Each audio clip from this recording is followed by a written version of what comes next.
we want to talk today about what trauma is, how it impacts our lives, and really to remove the stigma of trauma. And so my number one intention when it comes to this topic of trauma is to give a voice to all of the men and women who I know struggle with this topic on a regular basis, to let them know that if you're struggling in a relationship, if you're struggling to feel like you're normal, if you're struggling to live what you would consider to be a normal life, to know that you are not broken. Yeah. To know that there is nothing wrong with you, that all those feelings of feeling like you're not enough, that you're not worthy, that you're not lovable, that it is not your fault. You are not broken. And I want to help to give you a voice in your journey here. With that, I'm going to quiet myself, and I would love for you to talk not only about, what trauma is, to really define it, because I think very often it's misidentified or misdefined. Yeah. And I want you to talk about your story, because I think your story is so powerful. I'm always so in awe of what you have gone through in your life and really how you have grown through it. Yeah, thank you. Yeah, as you'd mentioned, there's the different versions of trauma. There's the bigger T, we might call it big T trauma, the car accident, the warfare, the veteran who comes back and tries to integrate into society. But there's also the little T traumas. I never personally liked that definition, but that's kind of how it's easiest to see it. And those are things like financial challenges, being bullied as a kid, having to get up and speak and something going wrong, and the embarrassment that we may have felt about that, undergoing a medical or dental procedure. All of these things can be traumatic. And for me, what the most important thing around trauma, any kind of trauma, to understand is that it isn't what anyone else perceives it to be. It's about, if it felt traumatic, then it was. And with that, it's important to also understand that trauma is really anything that feels too big, too much, too fast for us to process within our body and our nervous system in the moment. And that means that there's a residue that takes over and hangs over into our life through not just whether it was childhood or adulthood, but we see it showing up in all areas of our life and in all of our relationships, in any kind of relationship. And especially what we're talking about today is with loving and intimate relationships. And you'd asked about my story. Yeah. I'm sort of on the end of the bigger T traumas for a lot of it.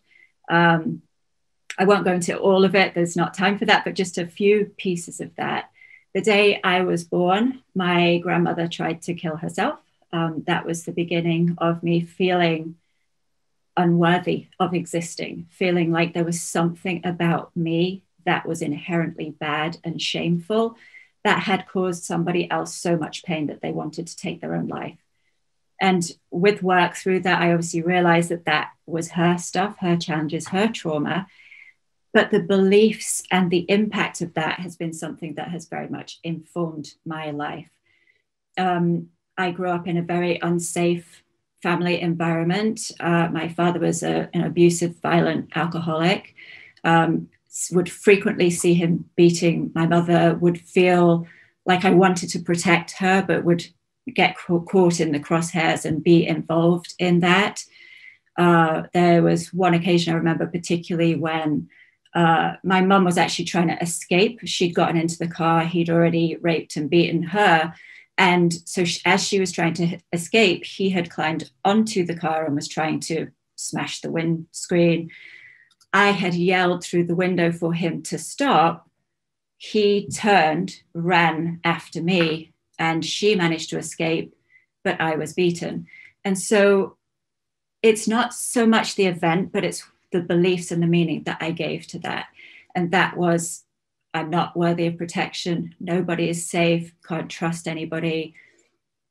It manifested in a lot of hypervigilance for me, constantly looking, is this person safe? When am I going to be beaten next? Just that general underlying tone of unsafety in the world that really has colored my entire life. And I built the belief that marriage is not for me. That's for other people. I will never have that. That's what I did believe until I met Alex. And that's when I was able to begin my journey towards healing and really move through and begin actually seeking help through coaches and therapists to work with a lot of those really challenging experiences, including sexual abuse, of a lot of that happening with various different male family members, that it was never safe to be in my body, not safe to shine, not safe to be visible.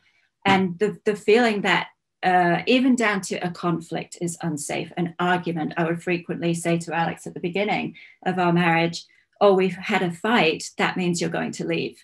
That's the end of it. And so it's really beginning to work out the things that we have experienced in our lives, however big or small those events, those traumas were and are, they have a living charge in our nervous system still today that is unresolved and will continue to have an impact on our life until we stop and work with it through tapping and other modalities like that to heal it and to move through it, to clear it so that we can live the life that we truly deserve. Yeah. And I think, the challenge that we all face, and again, I really wanted Karen to share her story because I think it is unfortunately a very common story, whether it's, all as much as she experienced or some of what she experienced, but it is altogether all too common story. And so I wanted to be able to share her side of really the spectrum of trauma, but also talk about, the middle in trauma and the smaller things of trauma, because a lot of times people feel like, well, I didn't have that stuff, so I don't have the same issues. So what's my challenge with relationships? What's my challenge with trauma? And the reality is that we all face traumas because, as Karen said, it is about how our nervous system processes experiences in our life. And so I'm going to share a little bit about my story because I had the opposite childhood to her. I had two great parents who made me feel loved. I grew up very, very lucky. I mean, for those of you, first off, I know, you're here with me this week, this month at tapping. And I know if you showed up last month, you're with my brother, Nick. The month before, you were with my sister, Jessica. There's the three of us here at the Tapping Solution. So you only get to see me every third month. And today I brought in another Ortner to come tap with us here today. But the three of us grew up in what we would call a safe environment. I grew up feeling loved, feeling like I was enough. But even with that, I had my own challenges and my own traumas that then impacted my relationship with Karen and with all the other women that I dated before that. I can tell you that I was a late bloomer. I still, my kids, I've got an 8, 10, and 12-year-old, and my 12-year-old is starting to ask questions, and I'm always very honest with him. And I told him, I said, I didn't kiss a girl until I was 18 years old. I was a late bloomer. I didn't date anyone in high school. I didn't date anyone until my junior year of college, and I think it lasted like 2 months. And then I didn't start to do more, dating until afterwards. And for me, all of those situations early on were very uncomfortable. And I think that if all of you think about the patterns that you have run in relationships, because that's really what we're talking about here, is we have these traumas that occur that then lead to beliefs of what we believe about relationships, about ourselves, and we bring all of that into a relationship and we run patterns. The most common pattern that people recognize from movies is like, oh, she's the one who likes the bad boys, right? Like it's oh, she attracts the bad boys over and over again. Well, we all run patterns like that of finding the same men or finding the same women over and over again because we are running our same patterns over and over again. In relationships, we run the same patterns over and over again. How many of you in a relationship have had the same fight like 20 different times in a row and been like, why am I still here? Why am I not resolving this? Because of the patterns that we're running. And so the way that those things showed up for me in feeling, early on that the experiences that I had with intimacy, with sex, with those relationships was that I was not comfortable early on. And so that led to, as each relationship went by, I ran my patterns of running away quickly and, thinking, oh, there's the grass is greener on the other side of the fence, and looking to find somebody else because I was too scared to actually be in a relationship. And so, I mentioned that to say, hey, it's not necessarily about how tough was your childhood, how great was your childhood, were you somewhere in the middle, but to say that all of us in our lives have experiences, have traumas that led us to have certain beliefs and to run certain patterns that we have in our life right now. I know just from watching my kids, 8, 10, and 12 years old, I say my kids, it's really our kids, talking about our kids, that, the conversations that I have with them, I mean, the number of times they come home from school or from camp, and say, well, this happened and that happened. And, you know, this person's picking on me and this person said this online. And you go, these are all those little traumas that stack up that build our belief system about the world. And then we bring those into a relationship. And, you know, sometimes early on in a relationship, we can be in the honeymoon phase and everything can be fine. But as soon as we really start to get into it, we start to run those patterns over and over again. And so think about, well, what are those patterns that you run over and over again? And what are the things that you're doing over and over again? And what are those experiences from your past that led to you to have particular beliefs about yourself and about yourself in a relationship and about other people in a relationship, about relationships in general? I am thrilled to be here. We're talking about focus and discipline. And I'm so happy that there are so many self-development junkies in here like me. This is something that I've loved to do for many years, but I made a very common mistake, and I see it happening a lot. For a very long time, I thought that I could put enough pressure on myself and have enough anxiety that it would lead me to being more focused and productive.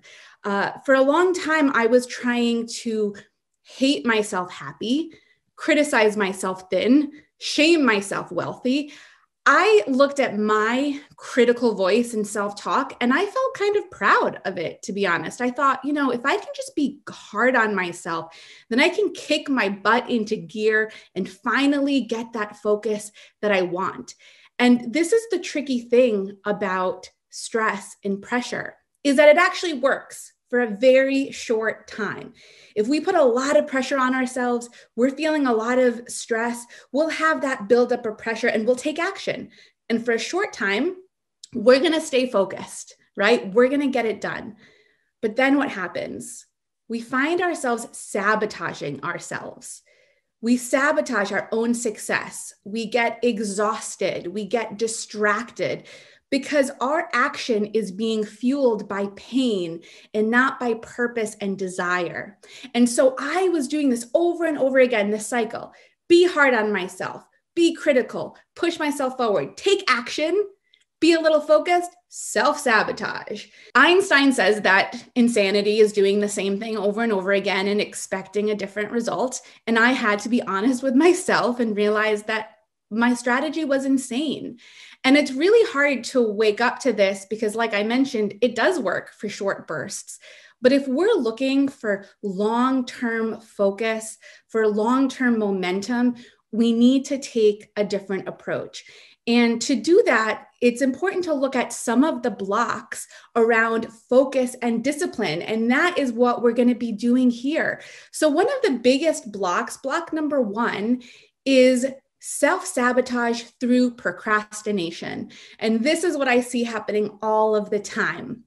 And some of us think like, oh, this is just a character default, but none of you were born and no doctor ever said, congratulations, you have a procrastinator. It's not something that we're born with. It's not who we are. It is a symptom of something else. Procrastination and self-sabotage are misguided self-love. You're putting so much pressure on yourself to focus and to get things done that after a while you feel depleted and you feel burnt out. And suddenly that self-sabotage is a way to experience a sort of self-love. It's a way to take a break. If you never give yourself an easy way to take a break, if you never allow yourself to be fueled by passion instead of pain, you'll always turn to that self-sabotage. And so if we look at self-sabotage as misguided self-love, what it allows us to do is, first of all, we have a little more compassion for ourselves. We can be a little easier on ourselves. And we can take a step back and begin to look closer to understand what's really going on below the surface. Your subconscious mind has one focus, which is to keep you safe. All it wants is safety. And what's safe? Certainty, what's familiar, staying the same. Sometimes being stuck and miserable feels safer than getting focused and moving forward. Everything is about safety. And so I look at my purpose and my passion is to help other people's hearts know that it's safe to change. If you feel safe to dive into something and to commit, you're better able to do that. And so we have to take a step back and look at what are some of the beliefs that may be keeping us stuck and frozen. How can we begin to feel more ease and more safety around taking a chance?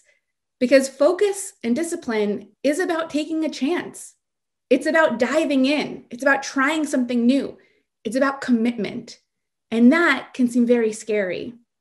So a great question to ask yourself in order to look below the surface is, what's the downside of being focused and getting this done? And usually when I ask someone, they're like, no, there is no downside. This is all I want. All I want is to have more energy, more focus, and to get it done.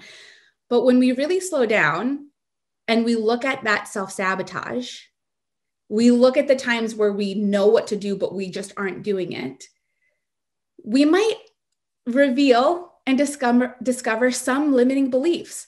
So from working with thousands of people through using tapping, some common beliefs are, if I really focus and get disciplined, it means that I won't have time for my family.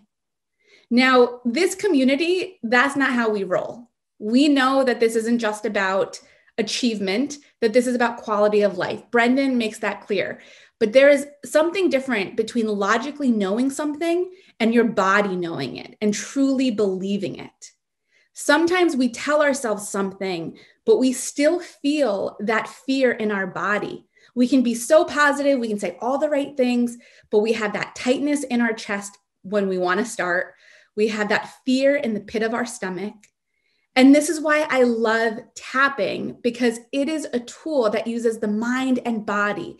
It's about helping the mind and body be congruent so you can move forward with more ease. Because when you have a negative thought, it's not an experience that you just have in your mind. Like I said, you're feeling it with your whole body. So it's important to address the physical aspect of those beliefs. So some common beliefs, like I said, one is, if I'm disciplined and focused, I won't have time for my family. I worked with a client once when she looked at her procrastination and she said, if I never get it done, it'll never be criticized. Think about that. If you never fully focus and get something completed, then you can't fail because you're always in that limbo. And so we have to feel some safety to focus, to try, and to fail, and to be disappointed. We have to be okay with making mistakes to have the courage to move forward. What's another one? What's the downside of getting focused? The downside is, if it doesn't work out, then it proves that I'm not good enough, right? So you want to get clear on what are some of those fears underneath it. Another example, I worked with a client once who she remembered that when she was a kid, she really got focused. She studied for this test and she got an amazing grade.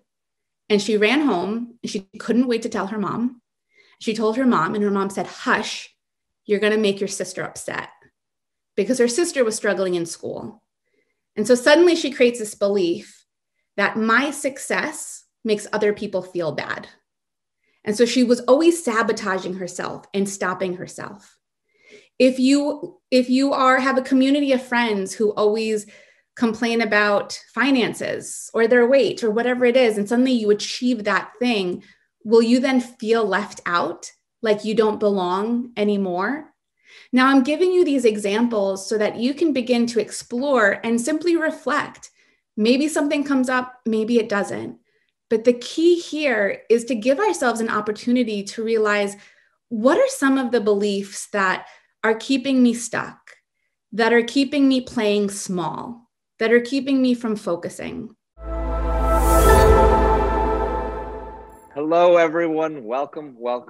So what is tapping? Very briefly, for those of you new, we call it tapping because we are literally physically tapping on endpoints of meridians of our body while focusing on the stress, the anxiety, the pain, whatever is in our way. And what the latest research has shown is that when we tap on these endpoints of meridians while focusing on this stressful issue, we send a calming signal to the amygdala in the brain. And I know that you'll all know the amygdala is the fight, flight, or freeze response center in our brain. It's a part of us that when we're overwhelmed, when we're on Facebook, when we're reading the news, when we're interacting with family members, and we feel stress, anxiety, overwhelmed, too much coming at us, too much to do, lack of clarity on decisions, overwhelm, pain in our bodies, stomach upset, everything we're looking at, underneath it all, that amygdala is firing. Underneath it all, that stress response is happening. So let me say that again.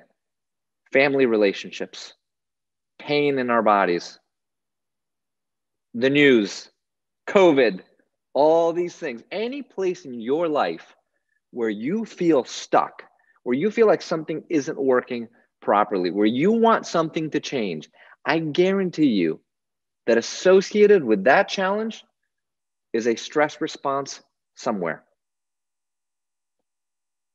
Somewhere along the way, your body's activating that stress response. Now, a challenge with that stress response in particular is what happens when we're stressed? The blood flows away from our forebrain into our arms and legs, right? Fight, flight, or freeze. Why is it called that? Because it's a part of us that is designed to fight, to freeze, to run, to do something about it. So the blood flows away from our brain into our arms and legs, away from our digestion, away from growth and repair into our arms and legs. So imagine this. You have a financial challenge. You're stressed about an upcoming bill. You started a project that's not going right where you think it's going to go. You want to write a book, but you keep getting stuck. You have this stress response firing. You think about the bill. You think about the mortgage. You think about everything you have to do.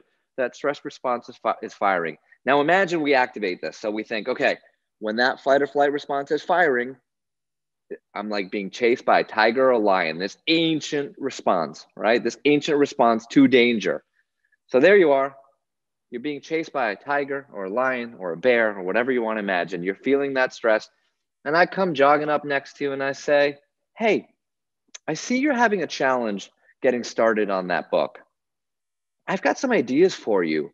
What if you do this first? You look at me and you go, Nick, there's a tiger chasing me, right? Or I come to you and I go, hey, I know you're being chased by a tiger right now, but tell me about your dreams and goals. What's your vision for your life? What do you want to create in the world? What are you going to create today? And then you say, hey, I don't know if you noticed, but there's a tiger chasing me. When we are in this fight or flight response, we don't have the resources. We don't have the skill sets. We don't have the blood in our brain to make the decisions to transform our lives.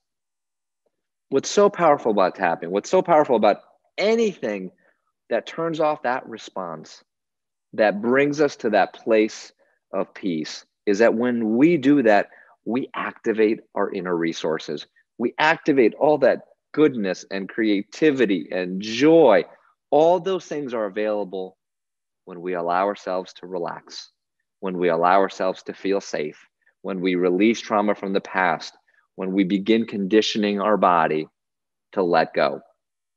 And if we look around at society, if we look around at, even work, most work environments are like, go, go, go, push, push, push. You're not doing enough. You got to do more. Get through the to-do list, overwork, get it done, get it done. And certainly, yes, there's times to do that, but what happens when we do that? I mean, how many of you have started something, had all this fire and energy? I mean, I did, I went to UPW in 2001, my first Tony event, right? So it's like you do the weekend, you come off the weekend, and you are just charging out the door. The next 3 days, you're planning and this and that and the other. You're just burning the midnight oil. And then by the fourth day, you're like, I'm done. I got nothing, right? I've used it up.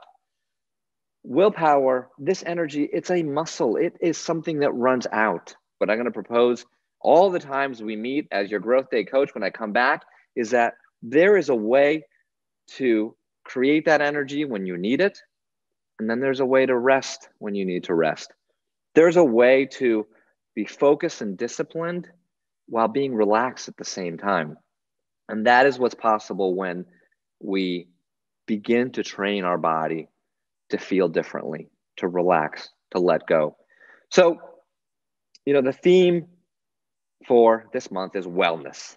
And certainly tapping is very associated with wellness. What do we have when we're looking at wellness? We have food, diet, really important. We have supplements, the right medicines for you, whatever you need, that extra care. We have exercise, we have sleep, we have these staples.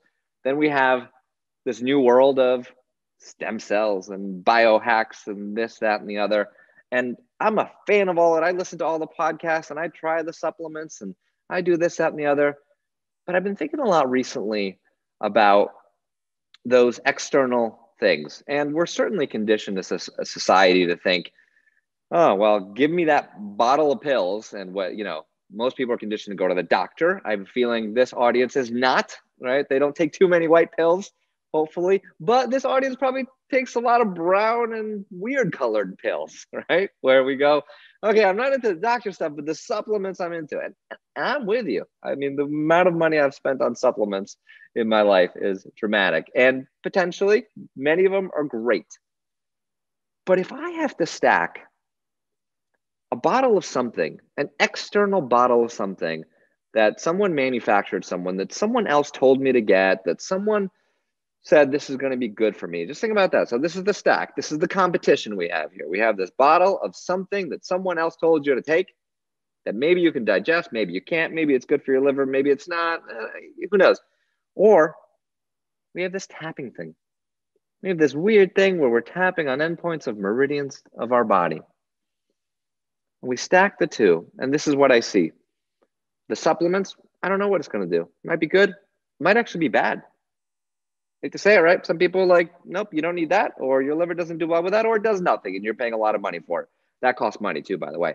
Or we have this thing where what's happening when we do it? What's happening when we tap these endpoints of meridians? What's happening when we acknowledge the feelings that we feel in our body? We immediately lower cortisol.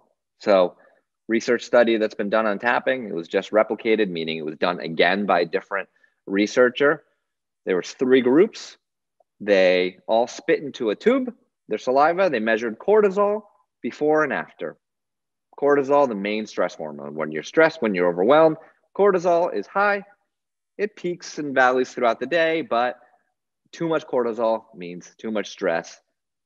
A huge number of damaging effects to the body that any doctor or scientist or researcher will acknowledge. So 3 groups, they spit in a tube. One group did an hour of tapping. The other group did an hour of psychoeducation. Hey, let's learn about stress and the body and how it responds. And the third poor, sad group just read magazines for an hour. The tapping group, 43% reduction in cortisol in 1 hour, which is a dramatic decrease. The psychoeducation group, a 19% decrease in cortisol. So that's a nice solid drop. Potentially gives us some clues about how when we are learning something, when we are relaxing just because we're feeling hopeful, because we're activating our minds, we lower some of the stress in our body. So even just by listening to me now, according to that research, and that poor third group reading magazines for an hour, their cortisol went up 2%.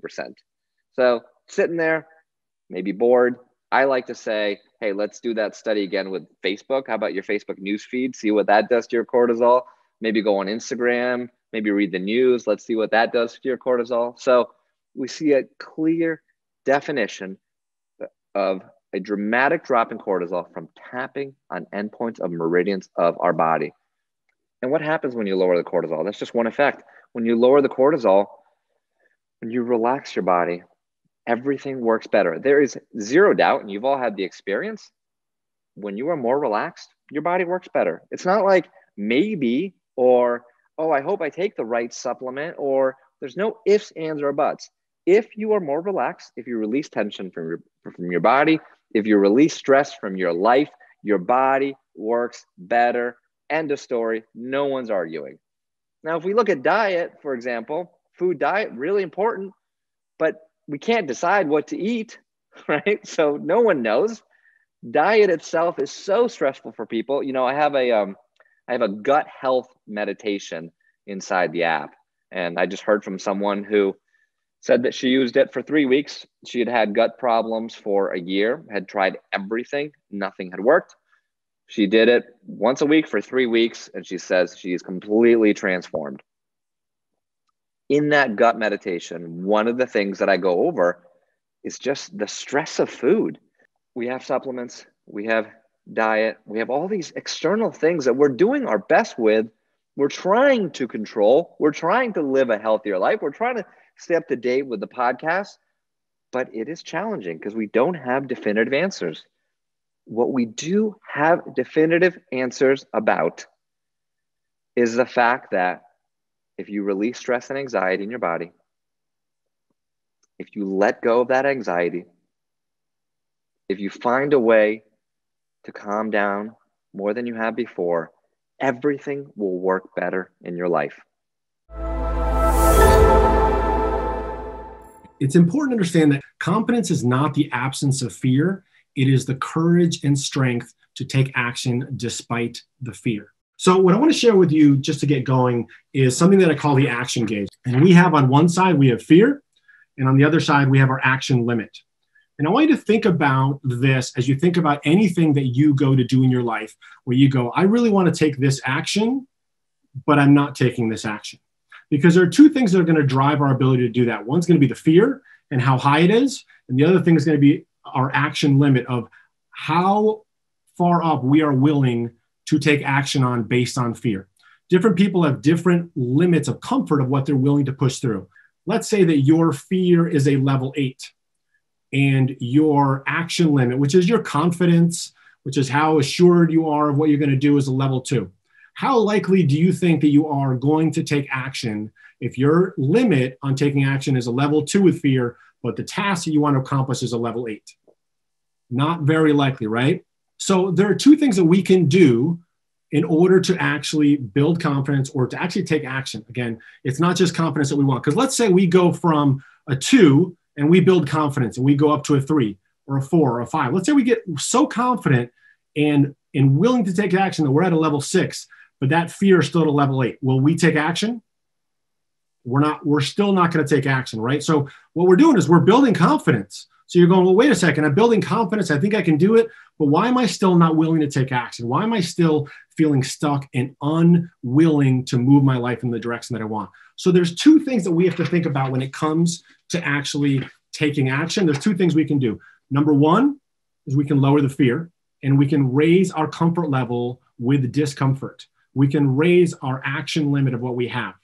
So very often people get stuck in feeling like, oh, I'm not confident enough, or they feel like, you know what, in order to take action, I got to be at a level 10. Guess what? If you wait to be at a level 10 with your action and comfort, you're just never going to take action, because you get to this after lots of taking action at 2 and 3 and 5 and 7. But what we want to do is we want to lower the fear that we have to a level that is below the limit of where we'll take action. So let's say right here, we lower that fear all the way down to a 3 and we raise our action limit up to a 5. All of a sudden we got this gap. And so what we want to do, what we want to think about in life is we want to think about how we create that gap. Brendan mentioned the Tapping Solution app. I hope you all go ahead and download that and check that out. So what we're going to do today is we're going to go ahead and jump into actually doing some tapping to actually become more confident. So here's where we're going to start. When we start to do the tapping, we're going to tap on the karate chop point, which is the side of the hand. Let's go ahead and take another deep breath in. Just kind of ground ourselves in our body. And breathe out. And we're going to start doing the tapping.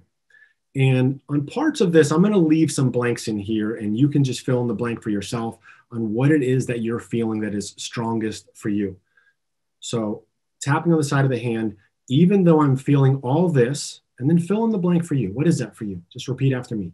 Even though I'm feeling all this,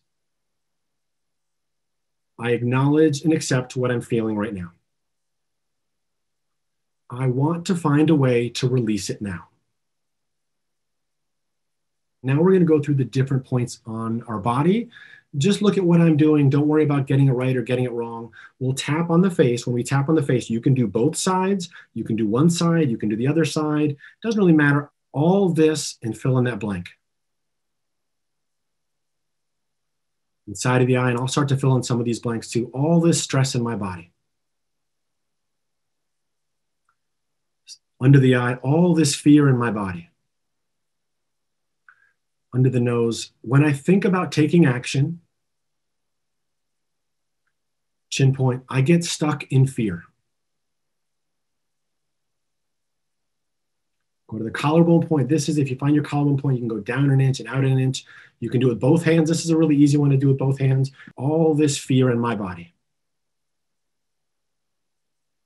Then we're going to go under the arm. Again, you can do one side or the other side. This is about the bra line for women. All this fear in my body. Now we're going to go to the top of the head. There's lots of different points here, so you can move around. Say, all this fear in my body. We're going to keep going. Eyebrow point. I want to find a way to show up as my full self. Side of the eye. I know I'm meant for more. Under the eye. I have big goals for my life. Under the nose. I'm meant for more.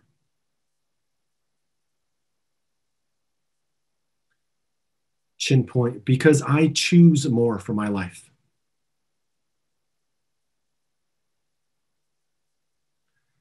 Collarbone point, but I'm not taking the action that I need to.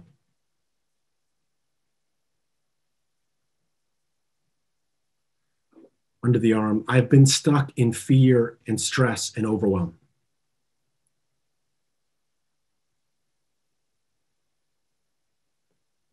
Top of the head, and I want to find a way to release it now.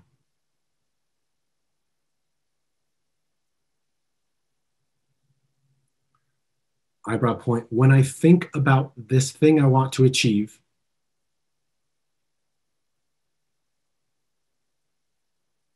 side of the eye, this fear comes up.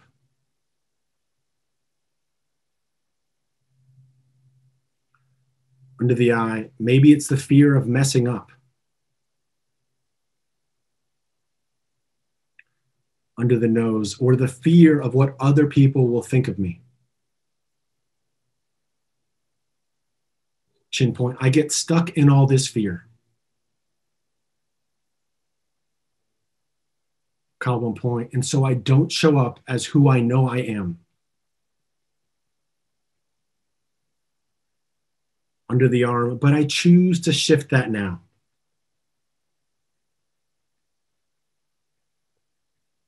Top of the head, I choose to acknowledge that I am enough.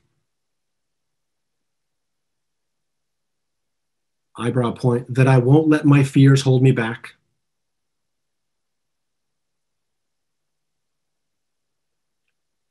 Side of the eye, that I won't let my past hold me back.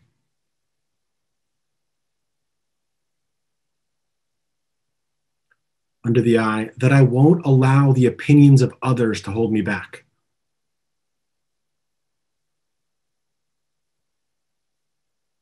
Under the nose, I choose more for my life right now.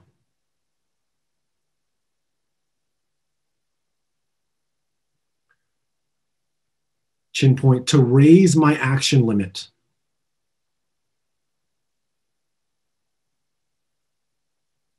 Collarbone point, to raise my comfort level with discomfort.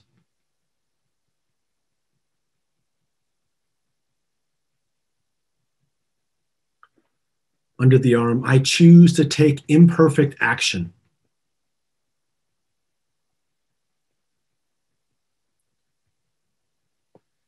Top of the head, knowing that I am enough